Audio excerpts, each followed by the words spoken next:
আসসালামু আলাইকুম ওয়া রাহমাতুল্লাহ। সারা বিশ্বের সংবাদ 7.30 মিনিটে আপনাদের সকলকে স্বাগত। দেশের প্রধান দৈনিক পত্রিকাগুলো তাদের শিরোনামে যে খবরগুলো গুরুত্ব সহকারে ছাপিয়েছে তাই নিয়ে হাজির হলাম আপনাদের সাথে। আশা করি সাথেই থাকবেন। শুরুতেই থাকছে প্রধানমন্ত্রী শেখ হাসিনা সোমবার রাষ্ট্রীয় সফরে চীনের বেইজিং ক্যাপিটাল আন্তর্জাতিক বিমানবন্দরে পৌঁছলে প্রধানমন্ত্রীকে সেখানে লাল গালিচার সম্বোধনা দেওয়া হয়। চীনের প্রেসিডেন্ট শি জিনপিং এর সাথে বৈঠক করবেন আগামীকাল। সর্বাত্মক ব্লকেডের হুঁশিয়ারি, দেশব্যাপী কোটা বিরোধীদের আন্দোলন অব্যাহত। সড়ক রেল অবরোধ, ট্রেনে শিডিউল বিপর্যয়, তীব্র যানজটে স্থবির জনজীবন, চরম ভোগান্তি। আজ কর্মসূচি নেই, বুধবার পূর্ণ দিবস ব্লকেড। প্রয়োজনে কোটা সংস্কার। এশিয়া ও ইউরোপের অনেক দেশেই এ পদ্ধতি বহাল।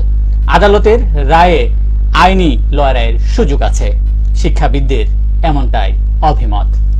আওয়ামী লীগের সাধারণ সম্পাদক এবং সড়ক পরিবহন ও সেতু মন্ত্রী ওবায়দুল কাদেরের সঙ্গে 4 মন্ত্রী উপমন্ত্রী রুদ্ধদ্বার বৈঠক, কোটা নিয়ে আলোচনার আভাস।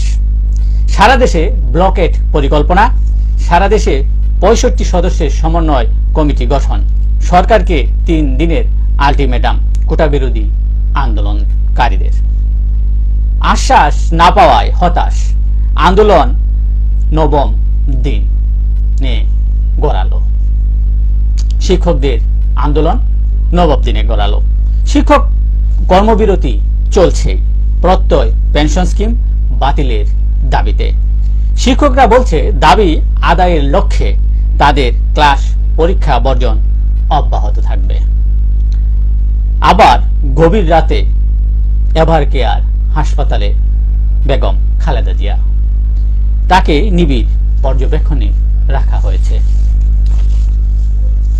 বিশ্ববিদ্যালয়ের শিক্ষক শিক্ষার্থীদের চলমান আন্দোলনে বিএনপির ইন্ধন থাকার সরকারি দলের অভিযোগ নাকচ করে দিয়ে দলটির মহাসচিব মির্জা ফখরুল ইসলাম আলমগীর বলেছেন, এই আন্দোলন যৌক্তিক বিদায় সমর্থন আছে, কোনো ইন্ধন নেই।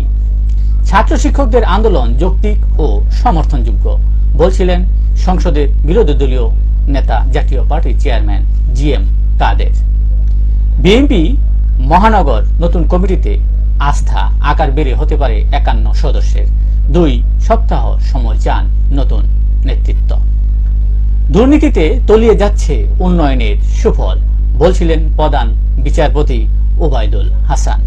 তিনি বলেন, দুর্নীতিবাজ বাবাকে, দুর্নীতিবাজ স্বামী বা স্ত্রীকে, দুর্নীতিবাজ সহকর্মীকে এক ঘরে করা না গেলে এ রোগের উপশম হবে না। নিয়োগ পরীক্ষার প্রশ্ন ফাঁস, পিএসসি কর্মকর্তা সহ গ্রেপ্তার 17। গ্রেপ্তারকৃতদের মধ্যে 2 জন উপপরিচালক, চেয়ারম্যানের সাবেক গাড়ি চালকও রয়েছে। 1 যুগের বেশি সময় ধরে জড়িত চক্রটি। প্রশ্ন ফাঁস করে কোটিপতি পিএসসির গাড়ি চালক, গাড়ি সহ গাড়ি চালক আবেদ আলীর বিপুল সম্পদের সন্ধান। শেয়ার বাজারে সর্বনাশ, কারসাজি সিন্ডিকেটে নাম সর্বস্ব কোম্পানির শেয়ারে জালিয়াতি, 100 কোটি টাকার কারসাজি, মুনাফায় নাম মাত্র জরিমানা। বেনজিরের গুলশানের 4টি ফ্ল্যাট জব্দ করল দুদক, এখন ফ্ল্যাটগুলো ভাড়া দেওয়ার পরিকল্পনা করছে দুদক।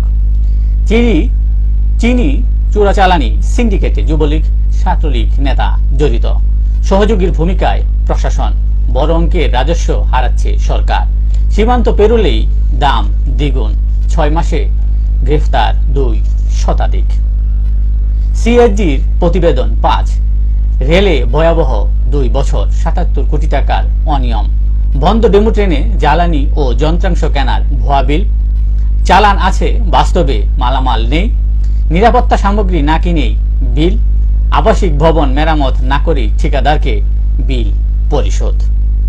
আবারও মাঠ নেমেছে স্বর্ণ চোরা কারবারকারীরা। দক্ষিণ পশ্চিম সীমান্ত দিয়ে পাচার হচ্ছে বেশিরভাগ স্বর্ণ। শেয়ার বাজারে সপ্তাহের দ্বিতীয় দিনেও সূচকের উত্থান হলেও কমেছে লেনদেন। দেশের প্রধান দৈনিক পত্রিকাগুলো তাদের আন্তর্জাতিক খবরে যে খবরগুলো গুরুত্ব সহকারে তাদের শিরোনামে ছাপিয়েছে তার মধ্যে শুরুতেই থাকছে ইউক্রেন জুড়ে ক্ষেপণাস্ত্র হামলা রাশিয়ার, নিহত অন্তত 33। বোমারু বিমান ছিনতাইয়ের ইউক্রেনীয় প্রচেষ্টা নস্রাতের দাবি রাশিয়ার। রাশিয়া ইউক্রেন যুদ্ধ বন্ধে সংলাপের আহ্বান চীনা প্রেসিডেন্ট শি জিনপিং এর। গাজায় শরণার্থী সংস্থার দপ্তরে ইসরায়েলের সেনা অভিযান, আরও কয়েক এলাকা খালি করার নির্দেশ। যুদ্ধবিরতি চুক্তিতে ফের অভিযানের সুযোগ থাকতে হবে বলে জানিয়েছে নেতানিয়াহু। গাজায় ইসরায়েলি আগ্রাসন অব্যাহত। গাজায় অবিলম্বে যুদ্ধবিরতি চান যুক্তরাজ্যের প্রধানমন্ত্রী স্টারমার। তিনি ইসরায়েলি প্রধানমন্ত্রী বেনিয়ামিন নেতানিয়াহু এবং ফিলিস্তিনি প্রেসিডেন্ট মাহমুদ আব্বাসের সাথে কথা বলেছেন এই ব্যাপারে। ইউক্রেন শান্তি মিশনের লক্ষ্যে চীন সফর করছেন হাঙ্গেরির প্রধানমন্ত্রী ভিক্টর ওরবান। গাজায় ইসরায়েলি বর্বরতার কঠোর সমালোচনা করে এখন সেখানে গণহত্যা বন্ধ করতে বললেন তুরস্কের প্রেসিডেন্ট এরদোয়ান। ফ্রান্সে হতে পারে ঝুলন্ত পার্লামেন্ট, সাধারণ নির্বাচনে বাম জোটের জয়। ইউর সঙ্গে সম্পর্ক পুনঃস্থাপন করতে চান নতুন ব্রিটিশ পররাষ্ট্রমন্ত্রী লেমি। 5 বছর পর 2 দিনের রাষ্ট্রীয় সফরে রাশিয়ায় গেছেন ভারতের প্রধানমন্ত্রী নরেন্দ্র মোদী। সেখানে তিনি রুশ প্রেসিডেন্ট ভ্লাদিমির পুতিনের সঙ্গে বিভিন্ন বিষয়ে আলাপ করবেন। এই ছিল দেশের প্রধান প্রধান দৈনিক পত্রিকার শিরোনামে উঠে আসা শীর্ষ সংবাদ, জানিয়ে এতক্ষণ আপনাদের মাঝে উপস্থিত ছিলাম। এই ব্যাপারে আপনাদের যদি কোনো অভিমত, অভিব্যক্তি, সমালোচনা কিংবা কোনো পরামর্শ থেকে থাকে তাহলে অবশ্যই কমেন্টসে জানাবেন। আপনাদের কমেন্টসের প্রত্যাশায় আজকের মতো এখানে বিদায় নিচ্ছি। আবারও দেখা হবে আগামীকাল ঠিক একইভাবে সারা বিশ্বের সংবাদ 7.30 মিনিটে। সে পর্যন্ত অবশ্যই সকলেই ভালো থাকবেন, সুস্থ থাকবেন। আসসালামু আলাইকুম।